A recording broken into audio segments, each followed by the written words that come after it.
Hey everybody, what's up and welcome back to today's video guys. And today guys, I'm going to be showing you how to connect Gelato to your Ecwid store. This is a very simple thing to do, so make sure to watch this quick and easy video till the very end and follow my steps correctly so you can make sure this works the same for you and you can do this yourself.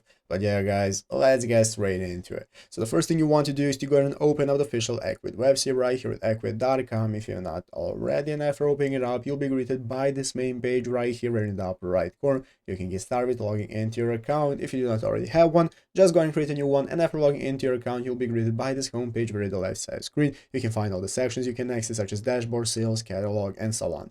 So let's go ahead and take a look at how we can get started connecting Gelato to our Ecwid store. Basically guys, what we're looking for is right here this article that says on supportgelato.com, talking about how to connect the store to Gelato. So basically you have some multiple big stores such as Shopify, Etsy, WooCommerce, and so on that can enable you. So as you can see, you can even connect to Ecwid, as they say right here. So we're going to open up this article right here, and basically guys, what we're going to go ahead and be taking a look at is this option right here. So basically what they are showing us is how to connect it using APIs. You want to use an API because guys, this is the only way that you can use the connect option for this kind of store. As you can see, you have the option for connecting via API, so you want to go ahead and check it out in greater detail. It's too long for this video, so what you can do is go ahead and take a look at this article right here, how to take your API, how to integrate it into your store. Then you can go into the design department of your store and add custom CSS that is going to enable you to add the API integration into your store and support and connect Gelato. So it's easy as that. So I hope this video was helpful. If it was, make sure to leave a like, subscribe to the channel. So guys, thanks for watching,